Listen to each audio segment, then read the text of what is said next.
Hi guys, so today's video is going to be on this eye makeup right here, the glittery cut crease that I'm going to be doing. It reminds me a lot of the summer because of the gold and the browns that it has, and I really love this makeup look. If you guys want to see how I did it, or if you guys just want to learn how to do it yourselves, then go ahead and keep on watching, and I hope you guys enjoy this video.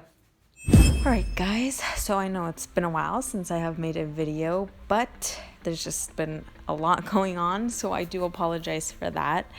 But just getting right into the video, I'm starting off with my brows and I'm using the Colourpop Dip Brow. I don't exactly know the name for them, but they are similar to the Anastasia Beverly Hills Dip Brow, only this is $6. And then I'm going to go in with the Colourpop pencil. This is an eyebrow pencil which has a spoolie on one side and then the actual pencil on the other side, but I'm just going to use the spoolie side to blend everything out and make sure it's not too harsh.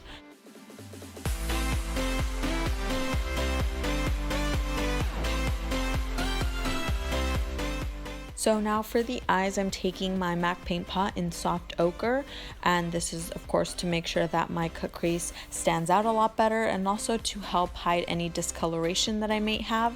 And then I'm going to go into my Morphe 350 palette, and I'm going to take this shade right here as my transition color, and you want to make sure to blend this transition color very well into your eyes. That way when you're working on your actual cut crease, the colors are a lot easier to blend.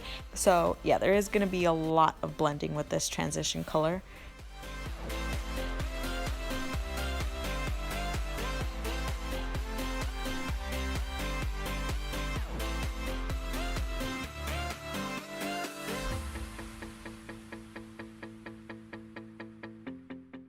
So now I'm going to be going in with this shade right here, and I'm going to be applying that straight into my crease. And I'm starting off with this shade first so that I can start building the intensity in the shade, and that way I know if I want to go any darker, if I just want to keep it the way it is. And then I start flicking out my brush towards the outer corner of my eye to kind of give me a guide on where the actual crease is going to be, and then also how far out I want it to be. So just make sure that you are blending your shadows just like I am doing here. I did use my blending brush to blend all the shadows, and then I went back in with my crease brush to add more product.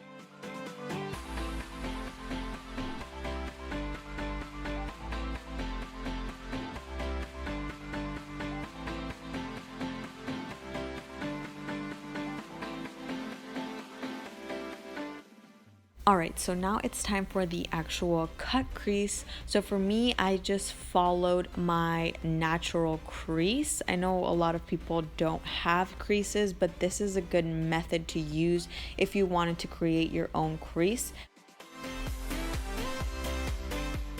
So basically you just follow the entire crease up until the outer corner of your eye, and then you can start rounding it or flicking it out however you want to do it. And this is just where I started first. So there was a lot of trial and error when it came to this part. So you just have to make sure you're doing light strokes. That way if you mess up, you can easily clean it up and then keep going. For me, this was the hardest part of the whole makeup look. So if you are going to be doing this, there is a lot of patience involved and then also a lot of practice.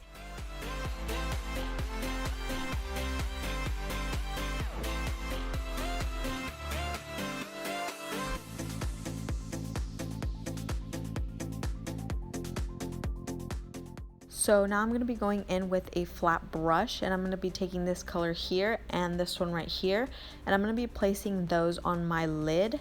This is also going to help a lot with cleaning up any of the lines that I may have messed up on. So just keep in mind that if you can't seem to get your crease straight or any of your lines straight and sharp, you can always go in with a bone colored shade to clean any of those areas up.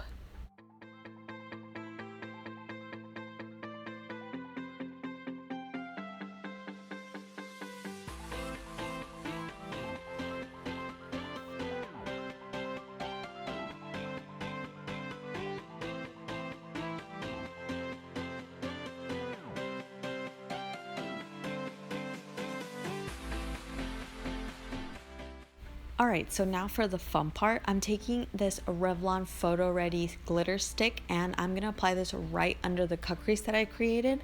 And the reason that I'm putting it under my crease and not on it is so that the glitter doesn't transfer to the top of my eyelid or anywhere near my brow bone.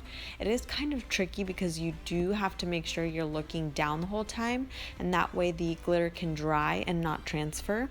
So I did have to stop a few times to fan my eyes so that it dried faster, and I did feel like it helped a lot and that it made a big difference.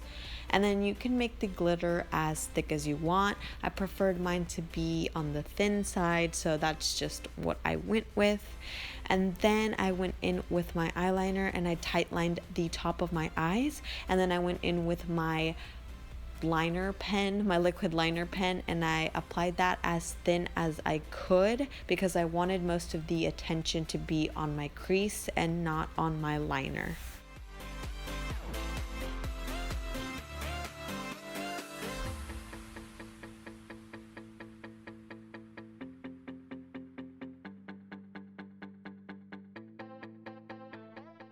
So before I finish my wing liner, I'm just going to start on my face, and the reason I'm going to do my face first is so that I don't smear anything, and so I especially don't ruin my wing liner. And I'm starting off with primer, of course, and then I'm going to go in with my foundation, and I'm using the Milani 2-in-1 foundation. And I didn't realize how light it was, nor did I realize how dark I had gotten already. So yeah, we're just gonna work with it.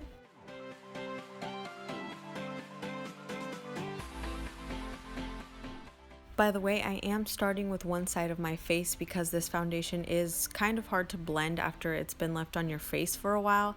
So yeah, I'm working on one side and then I'm gonna go to the other side.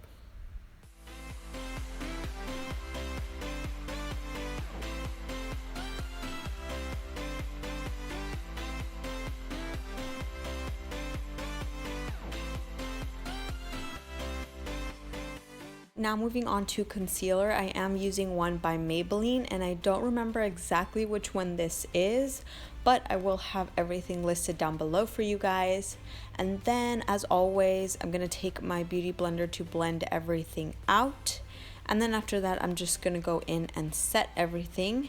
And to set my concealer, I am going to use the Laura Mercier Translucent Setting Powder, which is, of course, one of my favorites. And then I'm going to be taking that with an e.l.f. brush. And this was only like $6. So if you're looking for a brush to set your concealer with, this is a really good brush to use, especially under the eyes, because it just fits so perfectly under there and it's so light and fluffy, so it really just gets the job done. So for bronzer, I am taking the Benefit Hoolah bronzer, and I'm gonna take that on my cheekbones, my temples, my forehead, and a little bit down my neck, just to make sure that the foundation isn't too light, because like I did mention before, it is a little bit too light for me, so we're just gonna try to fix that up with a little bit of bronzing.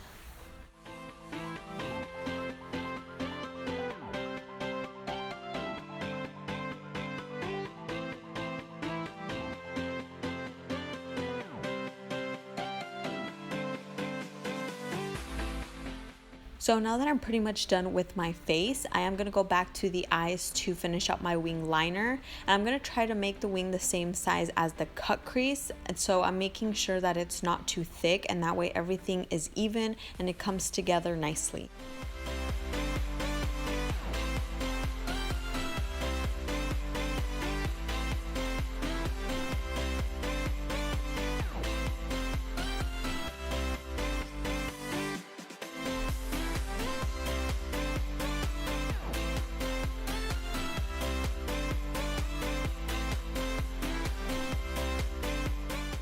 So for my lashes, I wanted some that weren't too dramatic. That way my cut crease could stand out more and not be hidden behind the lashes. And I believe these are Kiss number 11 lashes.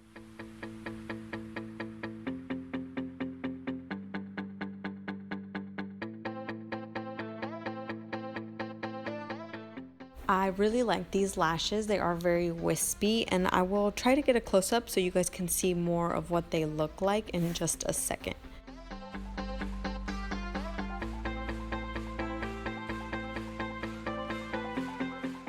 So for my lower lash line, I pretty much went in with all of these shadows that I used on my eyelid, but you can do whatever you prefer to the lower lash line. I just didn't want anything too crazy, and I did go in with a tiny bit of eyeliner, but that was it. Oh, and I did add a little bit of mascara on my lower lashes as well.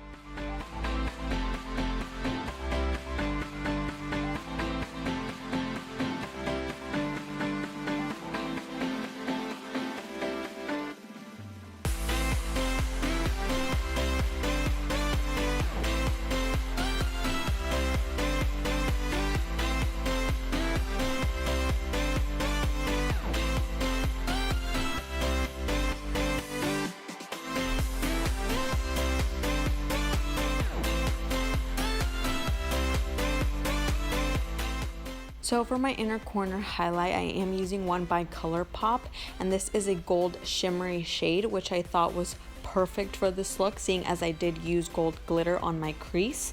And then after that, I went into my Carli Bybel palette and used this highlighting shade right here to use as my highlighter, and I love this shade. It's so beautiful and I use it all the time.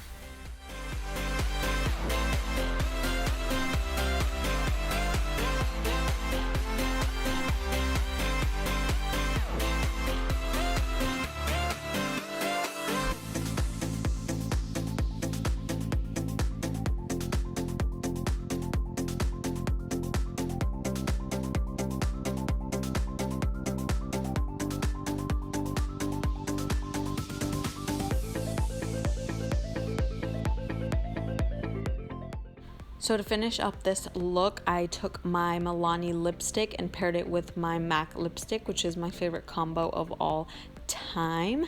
And that is pretty much it, guys.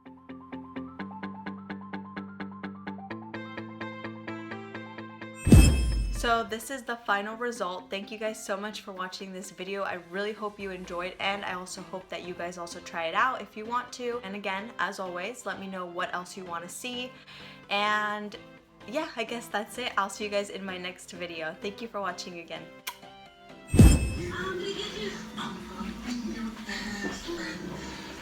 feelings